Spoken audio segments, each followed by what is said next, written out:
tonight we have Joe Wiegand, who is a nationally touring Theodore Roosevelt repriser performing here at my library.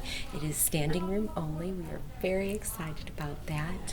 And he goes through his entire life as Theodore Roosevelt. He stays in character the entire time, and he goes through being an asthmatic young man all the way to his time in the White House and beyond. We had a feeling, judging on how much our phone had been ringing, we would have a good turnout tonight.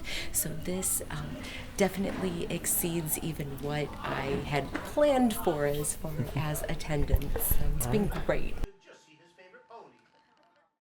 Oh, and how delighted I have been to be here in Wood River today to visit some of the downtown. He has appeared on television. He also has performed at the White House for Teddy Roosevelt's 150th birthday.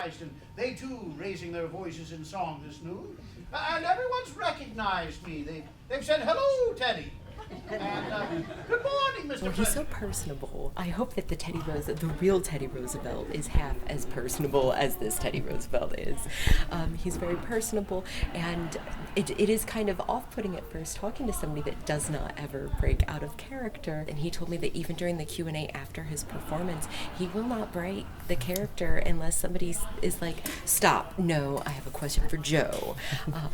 But other than that, he is Teddy Roosevelt. Now, of all the subjects I studied, the one that I enjoyed most was natural science. Even before I could read, I would venture into my father's library and take out the great picture books of Audubon's Birds of North America, of Livingstone's Adventures in Africa. I would point to the pictures and ask the adults to read me the magical words below.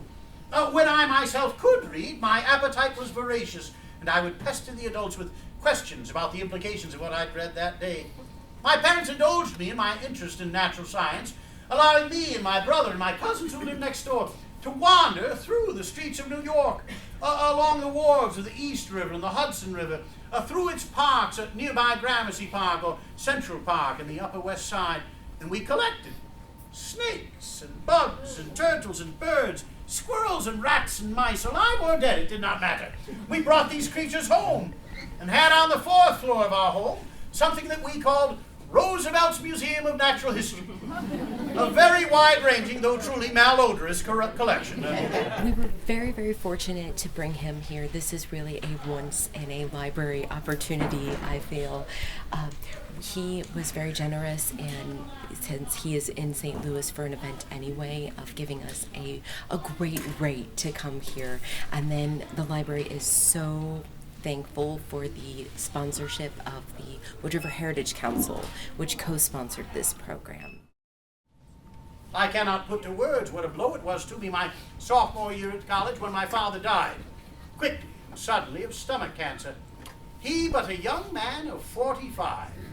The entire city of New York was in mourning, and my father was in I was indeed in a terrible mood.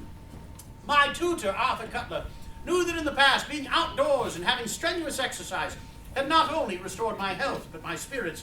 That summer he sent me to the north woods of Maine, to the great Aroostook country along the Penobscot River.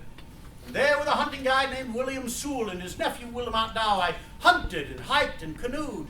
We climbed Katahdin, the highest point in Maine, famous today as the northern terminus of the Great Appalachian Trail. We visited the lumber camps, where my vocabulary was greatly expanded. This is uber awesome. This is beyond awesome. As many a young man of that age is wont to do, I fell in love with young Alice Hathaway Lee, the most beautiful girl in Boston. She was 17 years old at the time. My junior year, well worn was the dark cart path between Cambridge and her home on Chestnut Hill. In the spring of my junior year, I proposed marriage to Alice, and she refused me. In the fall of my senior year, I proposed marriage to Alice again, and she refused me again. But it's doggedness that does it. Persistence wins the prize. Today they might call it stalking. But in the spring of my senior year, I proposed marriage to Alice the 3rd time. She made me the happiest man in the world, agreed to be my bride. Now, I understand that occasionally a married man has trouble remembering the date of his wedding anniversary. I see some knowing nods amongst the ladies here. Well, I took care of this. Alice and I were married on my birthday.